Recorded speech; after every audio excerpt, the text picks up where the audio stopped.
Hey everyone, welcome back. Let's watch Honest Trailer of Rebel Moon together. If you are new here, please leave a like and subscribe. Without further ado, let's start.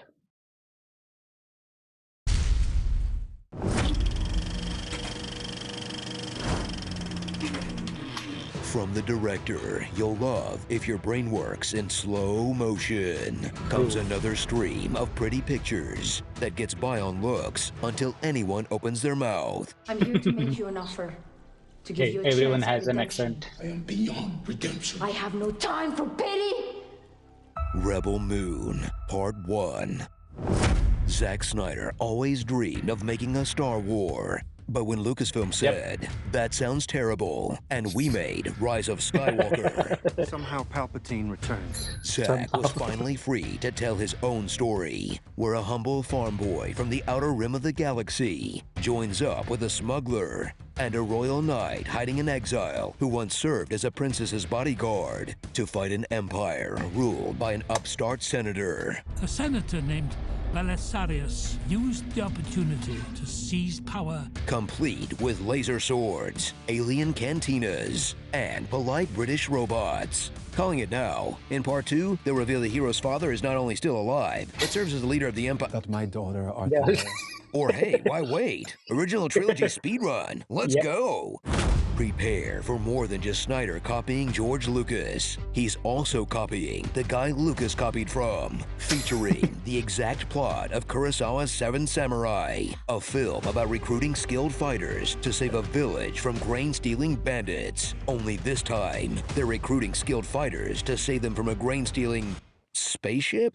Yes, the spaceship could just nuke the rebels from orbit. Yes, they could just rip a space hole and get supplies from literally anywhere else. But then we lose out on all these exciting grain conversations. Selling our grain to God only knows. Don't act like we don't know you've been selling our surplus grain. I hope they leave before digging too deep into who Gunner sold last year's grain to. You sold grain to the Resistance. Even if the payment was only a sack of grain. We bought your grain to feed our fighters, but we are no longer in need of your grain. We're not here to sell grain. His people toil with their bare hands to grow the grain that fed you. Don't you love grain? Grain. Great. Leading the space Nazis on their carbo-loading mission is Atticus Noble, a man hated by his own barber. His Hugo Boss likes to get suctioned off and wields the awesome power of a stick. Teddy Williams knocked it out of the park! He went yacht on that one! He'll meet fierce resistance on planet Belt. Hidden amongst these village people is Korra, aka Arthaleus, Or should I call you Arthaleus? aka Scargiver, Scargiver. aka Who Cares, aka Wasn't she the mummy that one time? Korra Yep. may not have the size or skills to convincingly fight a welterweight, Yeah. but she knows how to yell with the big boys. I didn't like any fighting scenes in the movie.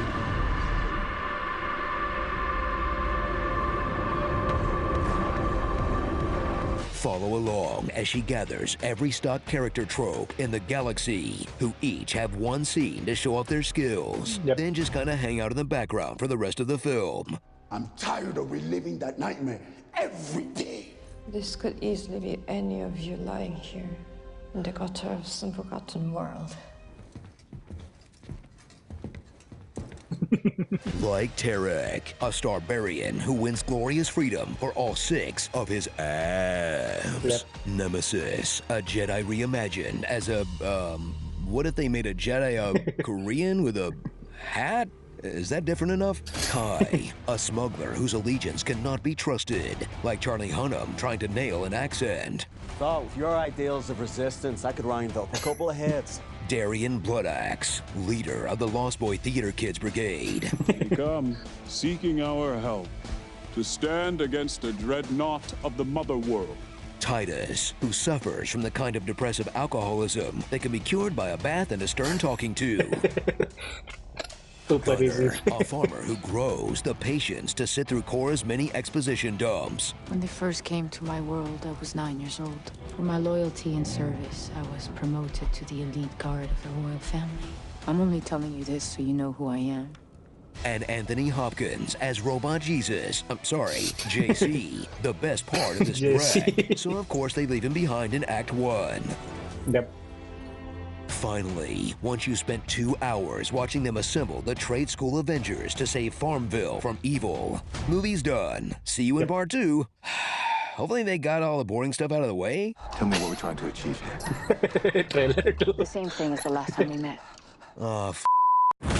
So, now that you can't blame it on DC holding him back, we all know what we're getting with any new Snyder joint. There's the obligatory slow motion, of course. Homoeroticism, naturally. Yeah, Naturally. I can run him. And the even slower motion within the slow motion. Ooh. This But thing no was Snyder cool. trope could get more played out than his new one. Claiming there's another cut that makes his latest turd into a watchable movie. He cannot keep getting away with this. Starring my Gamora, Cora, my Cora. Dario Naharis on Game of Thrones. Also Dario Naharis on Game of Thrones. Han His Solo. Francis. If Anthony Hopkins transformed into his butler from the last night. Who? This is Nemesis. She's got my back. Well, well, if it isn't Tarek, the man who can ride anything. This isn't suicide after all. Blood in, blood acts. Sir, you are younger than the actress playing your daughter. Blue Krang wins. Look out, Cora. He's gonna shoot you. Oh, phew. He shot the other guy instead. Look out, Cora. No, he's gonna shoot you. Oh, okay. They did that again. Look out, Cora. He's gonna shoot you. Oh, look. He shot the other guy instead. And the Netflix closed captioning guy showing off his new thesaurus. Space Cram. I claim this land for the mother world. Oh, wait. I can't plant a flag on rock. Gotta make it look intentional. Maybe if I just kind of stand and look cool, nobody will notice. Whew, nailed it. Autobots, it's morphing time. Congrats. Someone might have asked Zack Snyder, how much slow motion do you want? And he would have replied with yes, all of it. There was one scene which all the slow motion were cool, but I think it was overdone. You don't want that much slow motion in the entire runtime. Ryan George and the pitch meeting guy and George Bailey found almost same plot holes. Whether they have same writers or it was quite obvious that those are the plot holes, and that's what they both found. I didn't believe that 6 people can destroy an entire army, and that's why it didn't resonate with me. This movie was just a one-time watch. Slow motions, all it was visually pleasing, but I think the story wasn't that good.